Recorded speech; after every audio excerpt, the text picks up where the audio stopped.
Okay guys, welcome to this week's Friday Waffle. Hope you're all absolutely wonderful. Not bad. Week-wise, what have I been up to? Job, excuse me, I say this all the time. My job is mega busy. That's trying to think that'll be me coming up to the end of that's the end of 4 weeks I've been there. That's a month I've been there already. Actually quite scary how quick it's gone in. I thought the first couple of weeks it kind of dragged on. It was quite slow, but the last couple of weeks, I think now that I'm actually starting to do stuff, it's kind of went in really quick. So no, enjoying the job. It's a challenge, but then I don't think any job. If a job wasn't a challenge, would you be bored? Possibly. I think I probably would. So anyway, what have I been doing with myself? As you can see, I'm looking resplendent in my running gear. I'm really enjoying getting back to running again. I mean, I'm only doing tiny little distances. I'm only talking 2 miles, 3 miles. But you know what? I think already I can feel the weight starting to come down a wee bit, which is great. Still got probably about half a stone to lose. But I'm very lucky that I do lose weight pretty quickly. Just doing a bit of exercise. Even if I eat shite, if I exercise, I do lose weight. So that's good. It feels fantastic getting back into it again.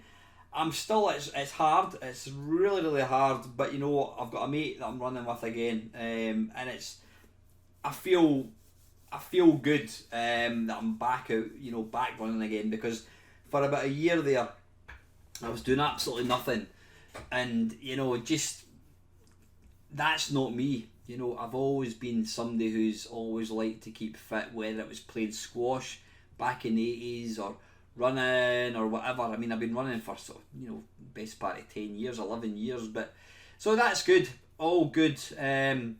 Video gaming wise, I've still been playing. Love my new MAME cabinet. I've got a Raspberry Pi in it. Fantastic. Being able to play like vertical shooters on a vertical screen is really good. So I've been playing that. Not been doing a great deal else gaming wise. I mean, I did a Friday Waffle. No, I didn't do a Friday Waffle. I did an Arcade Perfect earlier on in the week. So yeah, that's kind of been it. Not a great deal. Not a great deal's been happening. So anyway, listen, I'm just going to crack straight on with some questions. Oh, tell you what, before I forget, I just want, and I don't do these very often. I just want to say a massive thank you to every single person that has ever watched a video, commented on a video, given me a thumbs up, given me a thumbs down, subscribe to the channel, whatever. I've just topped 3,500 subscribers, which, when I think back when I first started this, I can still remember quite vividly getting the first couple of subscribers, having 2 subscribers, and yeah, when I told my daughter that I'd gone over, I'd got to 3,500 people, and she just sort of thinks, yeah, whatever, Dad, because the people that she watches have got millions. But when I think that I've got a channel, I'm 53 years old. I've got a channel which, to put it quite bluntly, is a very niche channel, totally. So I'm never going to get big numbers. But the fact that I have got 3,500 people that have obviously watched a video and decided to subscribe to me is just all kinds of awesome. It really is. I'm not naive to think that 3,500 people watch my videos. Obviously not, but then that goes for everybody. You get somebody who's got 1 million subscribers, I guarantee they'll maybe get 200,000 views of a video. It seems to be about 10-20% of your kind of your viewer base actually watch your videos, but 3,500 is just absolutely mental. So like I says, absolute heartfelt, sincere thank you to every single person that's ever supported me at all. Like I said, whether it's watching any of my videos, subscribing, thumbs up, thumbs down, whatever, you're all absolutely awesome. I really do appreciate it. So anyway, right, listen, I'm going to crack on now. Last week basically ran out of time, so I've got a couple of questions from 2 weeks ago. The first one is from Mad Commodore. Question: during the past 12 months, I have lost many memories I had of actually physically playing certain iconic, well-loved C64 games of my teen years. So as I have been playing them for my channel videos, it feels very weird knowing I did own them and therefore play certain games, but I have no memory of actually doing so. It now feels like a camcorder memory, a bit like a photographic memory some people have. Has this happened to you? And if so, can you describe how it feels playing games now? And do you like them less as a result because you've basically forgotten the nostalgia connected with playing the game? Now, I think what you're trying to say, Mad Commodore, is is there any games that I used to play back in the day and I'd effectively forgotten all about them? And what do they kind of feel like playing them now? There's a lot of games that I can't remember. Every now and again a video, I mean, some of your videos, you play a lot of C64 games, some of your videos will pop up and I'll go, wait a minute, I remember that game. So there's a lot of games that I played back in the day, a lot of really early games that I played back in the day, and I quite simply can't actually remember playing them. I've revisited, if I see a game and I think I remember that, I'll usually play it and see how I get on with it.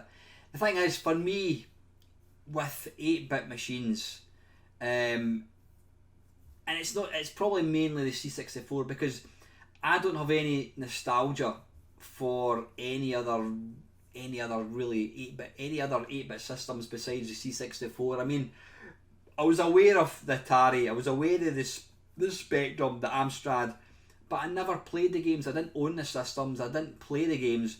So unless you actually own them or played them, you can't have nostalgia. So the C64 is a machine that I do have nostalgia for, obviously, because, like I said, I owned it from sort of 1983. And I do find that, I don't know, it's hard to put a percentage. I would say that probably 9 out of 10 games that I play in the C64, and I'm talking about older games, maybe not modern games, because some of the modern games that have come out now are just, they're quite simply epic. I'll play games that I liked in the past, and a lot of the time I feel disappointed. I think, really? I mean, there's games, and without naming everyone, games like Bruce Lee, Blue Max, Seamus, some of the old games, they were the ones that they were the first games that I played back in the day. And when I play these games now, I don't really enjoy playing them at all. I don't think they've aged particularly well. I mean, that's unfair. We're talking about a system that came out, when would it be, 1985? So we're talking, 35 years ago, something like that. It's a long time ago, but there are very, very few C64 games that personally I think are actually worthy of playing now. There are a lot, but I would say that 9 out of 10 C64 games that I load up now, I wouldn't want to play for any length of time. But no, I can't think of any game that I used to play back in the day and then I haven't remembered about playing it. Usually when I see a video, like I said, a lot of your videos, you do cover a lot of C64 games. A lot of the times I'll watch one of your videos and I'll see the screenshot, the thumbnail, and I'll go, Christ, I remember that game. But like I said, most of them that I play, I don't know if I've answered your question very well, Mad Commodore, hopefully I have. But like I said, the majority of 8-bit games that I'm playing now, ones that I remember with fond memories, even things like summer games, they look and play like 35-year-old games. Would I want to play them now? Possibly not. Probably not, actually. But anyway, listen, thanks for your question, Mad Commodore. Right, down the rabbit hole, Kev.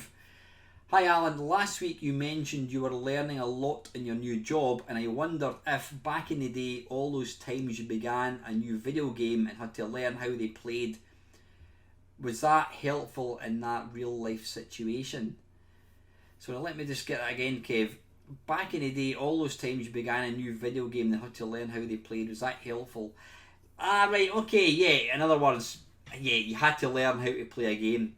I mean, I couldn't really relate a game to sort of like a real life situation, but I do know that I pick up computer systems very, very quickly. I mean, I've already been introduced to like 2 or 3 new systems in my new job, and I would say I know what I'm doing with them. So I think the fact that I am IT literate, and like I say, playing a lot of games over the years, I think that has definitely given me a kind of advantage when it comes to learning new systems. It's always been good. Secondly, you never discuss the TI-99 computer or the MSX. I just wondered, is that simply a lack of having the hardware, or do the library of games for those computers just not impress you? Excuse me.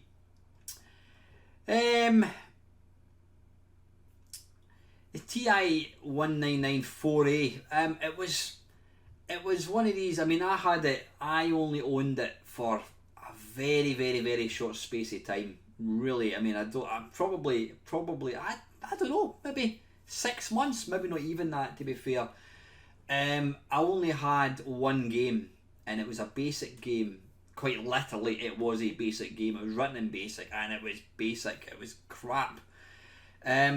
So because I never had any computer games for it apart from that, I never got into the Texas, and I couldn't wait to sell it. I can't even remember who bought it. I have no idea what I did. I must have sold it, obviously, because I couldn't afford to go and buy a new computer without selling that one. So yeah, I did get rid of the Texas, and I eventually got a Commodore 64. But again, just kind of what I'm talking there, I never had any nostalgia for the Texas.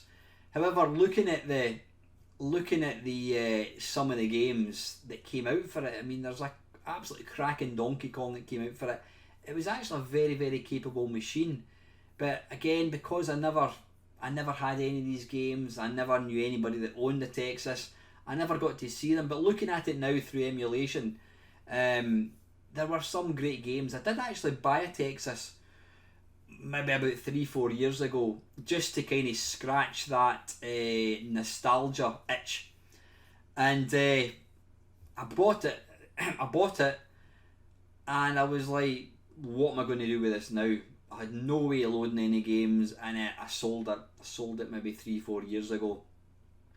So yeah, I never had any nostalgia for the Texas because I only had the one game. MSX, again, I mean, I didn't know anybody that had an MSX back in the day, but there were, listen to me, I can't even speak properly, Computer and Video Games, which was a really popular British magazine that came out sort of early 80s. They used to feature a lot of games with MSX. I was always super impressed. I mean, I can remember seeing like Track and Field came out in arcades, and then Track and Field came out in MSX, and some of these Konami games, what else, Comic Bakery and all that. This is before I had my C64, and I was always quite jealous that they had what looked like arcade perfect. Was it Yer Kung Fu as well? They had arcade perfect games. Looking at them now, they're not arcade perfect at all.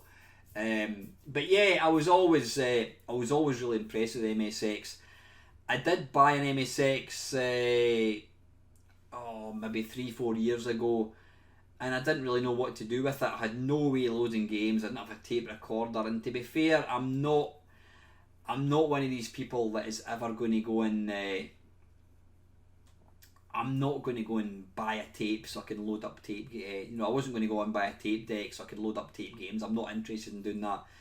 So I got rid of it, and then about 3 years ago, one of my mates was on the lookout for a Dreamcast. And I says, yeah, I've got a Dreamcast here, you can have. And he says, well, how much do you want for it? And I went, oh, and then he says, I've got an MSX. He says, do you want to swap it? And I went, yeah, great. So I got this MSX, he got the Dreamcast, I got the MSX. And unfortunately, it didn't work, which was disappointing. I didn't do anything with it. I just basically put it in a cupboard for about a year, and then I dug it out maybe 6 months ago, and it doesn't work, which was a bit of a pisser. So I sold it. I sold it as broken. I can't remember how much. I didn't get very much for it, 50 quid or something like that. So again, yeah, if somebody was to give me, or I was to buy a computer, and I didn't have any way of loading games into it, then I'm not really interested. That's the bottom line. I can't be arsed with loading tape games. Even now, I'm not interested in loading up games on disc. I want to be able to load them instantly. I just can't be bothered with the hassle. So anyway, yeah. And thirdly, I've seen a few YouTubers saying they get a lot more views if they film reaction videos. Do you think you would ever do that? Simple answer, Kevin, no, not at all. Not interested in these. And you know what, I think reaction videos, they're interesting to see, but it's clickbait at the end of the day. It gets people in to watch them. I mean, I've always said that, if you want to get somebody to watch a video, then, like my Arcade Perfect My Arses or my 8-bit face-off kerfuffles, if I was to call it Spectrum versus Commodore 64 versus Amstrad Showdown, call it that, I guarantee I would get more people watching videos rather than me calling it a stupid 8-bit face-off kerfuffle, because it tells you nothing. It doesn't mean anything to anybody. Unless you watch my videos, then you know what you're getting. Same with Arcade Perfect My Arse. How many people knows what that means? Know what that means? Unless you're a regular on my channel, you wouldn't know what it is. But yeah, so Colin, I mean, these reaction videos, they are what they are. Yeah, they are stupidly popular. I've always thought that if you really want to get big numbers, I mean, put up a TV series, put an episode of Doctor Who under your own banner. The thing that I can never understand is, you'll see an episode of Doctor Who, and it will have 2 million views, and then the guy's channel has got maybe 12,000 subscribers, and you're thinking, wait a minute, how can this guy have 2 million views? How can he even have an episode of Doctor Who on his channel? Because if I so much as have half a second of Namco music, I get a copyright strike. Don't understand how these people manage to get, they even have they use proper soundtracks to videos. I've done that in the past, and you instantly the video gets taken down. So I don't know how people manage to actually record videos and use proper music, or I don't know how they manage to do that. I don't know. But yeah, reaction videos, I think they're kind of fodder for younger viewers. I mean, people like my daughter's age, they love all that kind of stuff. So I thought it was a spider, it's just some dirt. Yeah, they absolutely love these kind of videos. These are the videos, if you want to get, like I say, if you want to get big numbers, do reaction videos. Do I want to do them? Hell no. And finally, do you have any interest in the new Mortal Kombat film? And if not, why not? Firstly, Kev, I wasn't even aware there was a new Mortal Kombat film coming out. So that's the reason I don't have any interest in it. Saying that, I have watched. Oh, you know what? I'm thinking Resident Evil here. I'm thinking I've seen all the films. I did watch. There was a Mortal Kombat film that came out, I don't know, 10 years ago, and I think I did see it. I'm sure, and I think it was rubbish. I'm sure it was rubbish. I'm thinking of Resident Evil. Yeah, I've seen all the Resident Evil films, and they're pretty shit. Yeah, would I watch it? I would be interested to see it. I mean, I watched the what do you call it, Street Fighter 2 film, is it Street Fighter film, I should say, with Jean-Claude Van Damme, Kylie Minogue. Yeah, it was absolutely shit. But you know what? It's one of these films. It's good. It's good in a really, really bad way. You know, but no, I might do a little Google, Kev. I wasn't aware of a new film, but I might go and check it out. So anyway, Kev, listen, thank you as always for your questions. I do appreciate it. Right, I'll need to move on to last week's waffle. Here we go. Right, here we go. I'm not sure how many. I thought my browser had crashed. Oh, hang on, I'm still playing the video. There we go. Right.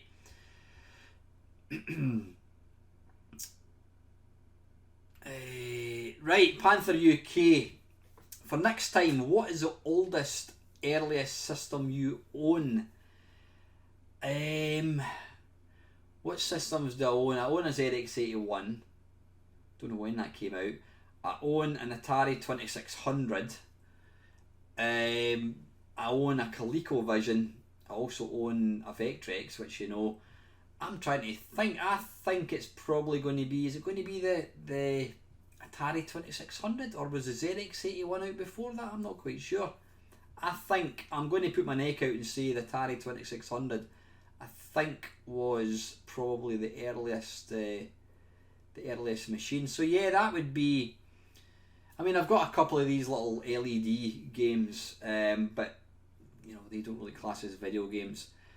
I reckon it's probably going to be the Atari 2600. Like I said, I've got a ZX81, Atari 2600. I've got the Vectrex as well, but I think it's probably going to be the Atari 2600.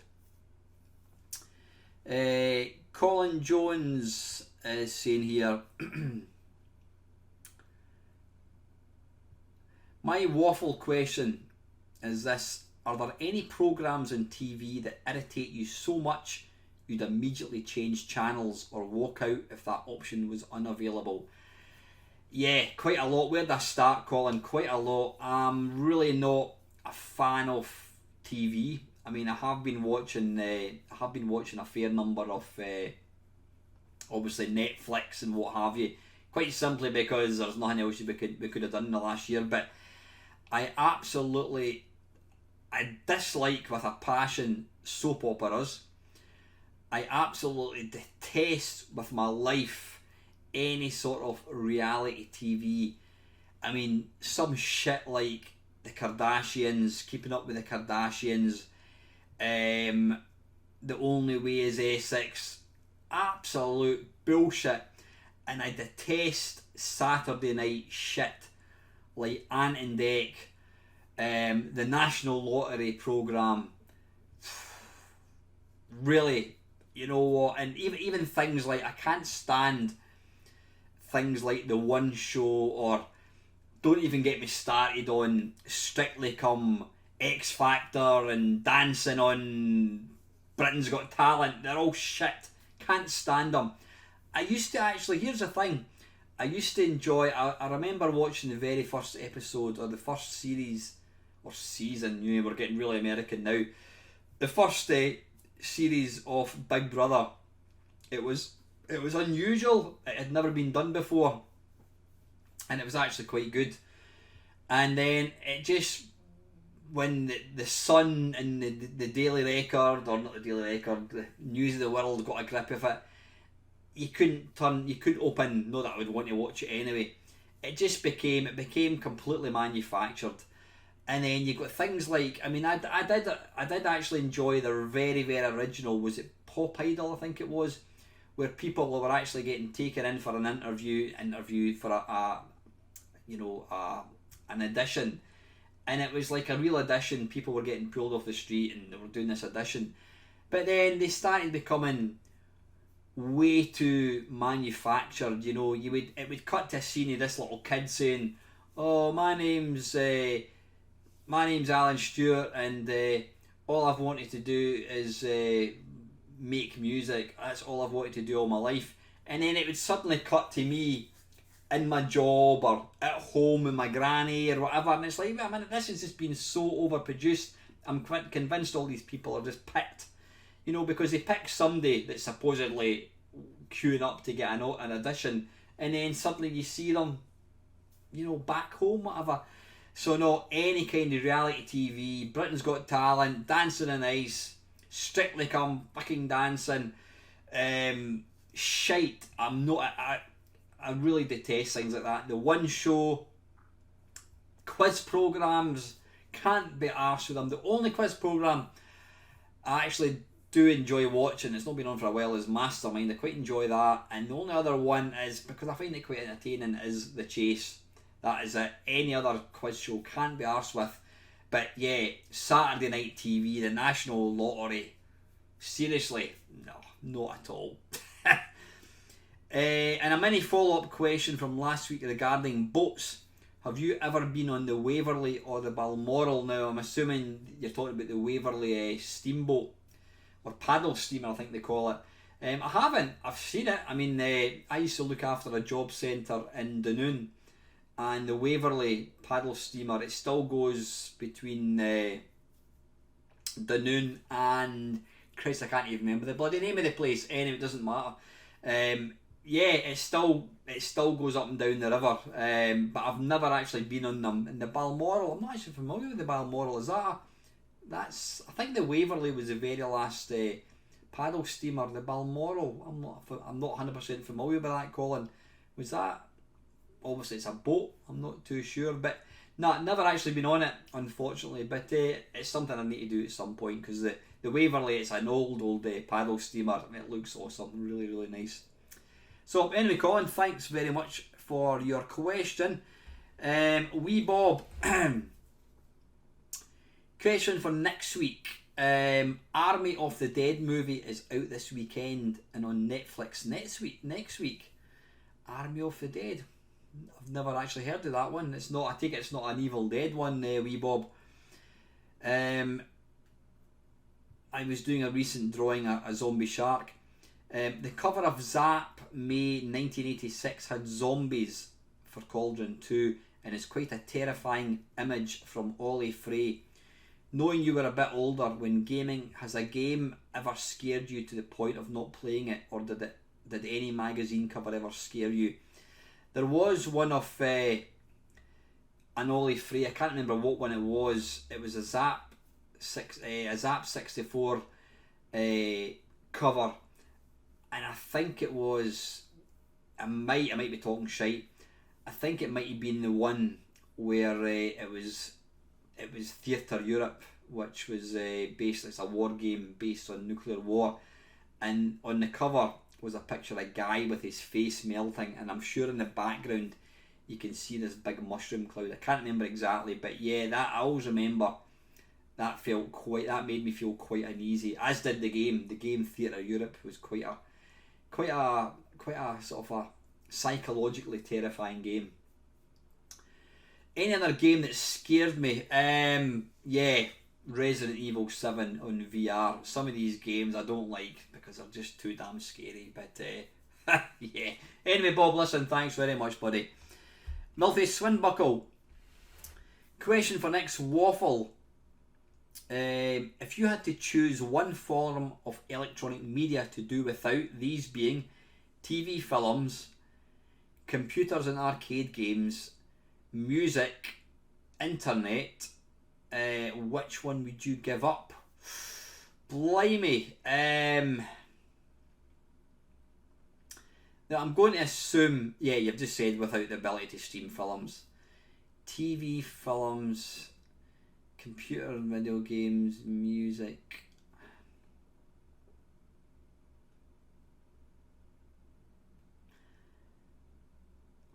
That is a tough one. It absolutely would not be computer and video games, because for obvious reasons. I love my computer and video games too much. Music, whilst I don't listen to a lot of music, I still have a lot of nostalgia, and if I'm ever feeling down, whatever, there's nothing beats putting some music on. So computer and arcade games and music would absolutely be safe. They would 100% be safe. I've just mentioned that I don't really watch a lot of TV and films and the internet. What could I do without the internet? Oh man, the way I look at it is I managed to survive perfectly fine without the internet.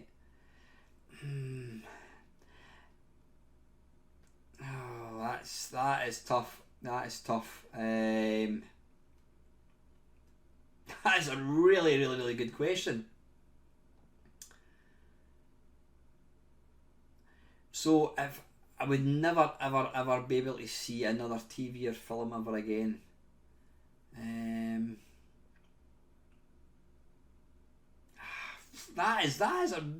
really, really struggling to answer that. I mean, the internet. Absolutely loathe social media, and I know that's rich coming from somebody who's got a YouTube channel. I mean, I do go into Facebook and all this kind of stuff, but I sometimes, I mean, these things here, these smartphones, I don't know. They just, I just think I could quite happily live without a smartphone. The internet. I mean, what would I do without the internet? I'm assuming I can watch YouTube. Can I watch? No, that would be classed as thingy. Internet. What would I use internet for? Use it for keeping in contact with people. Oh, that is a tough one. That is a really, really hard one. TV, films. I mean, I certainly wouldn't miss any TV. Films. I would miss the old films that I used to like watching. Nah, I think with a heavy heart, I'd probably say TV and films. I think I would get rid of. The internet. I like the fact that I can talk to people. You know, music, like I say, is for nostalgia. Music has got its place, and then obviously computer and video games, they would definitely stay.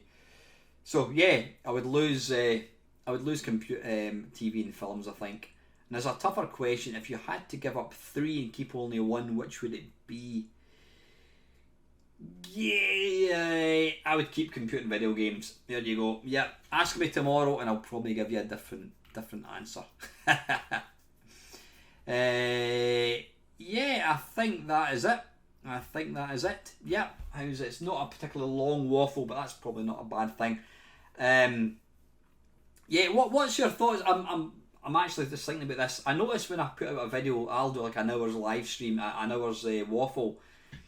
The average time that people watch it might be 10 minutes. So would that be better? Do you guys enjoy the hour waffles, or do you think half an hour is long enough for a waffle? Let me know what you think. Doesn't matter, because you know what, if I can be bothered, I'll talk longer. But yeah, maybe I should try and cut them back a wee bit. I don't know. Anyway, listen guys, that is it. Thank you very, very much for watching the video. I hope you have a really, really nice weekend. I will be back as always 6 o'clock until 8 o'clock. I've not actually decided what I'm going to... Yeah, you know what I'm going to do? I'm going to make it a Sharp X68000 stream. I've just decided to do that because the one that we did the other day there on the FM Towns Marty went down pretty well. So yeah, it's going to be a Sharp X68000 stream. So I hope to see you then. Again, finally, thanks very much again to everybody that's ever watched any of my videos, supported me, given me encouragement, likes, thumbs down, whatever, So anyway guys, have a great weekend, and as always, thank you very, very much for watching.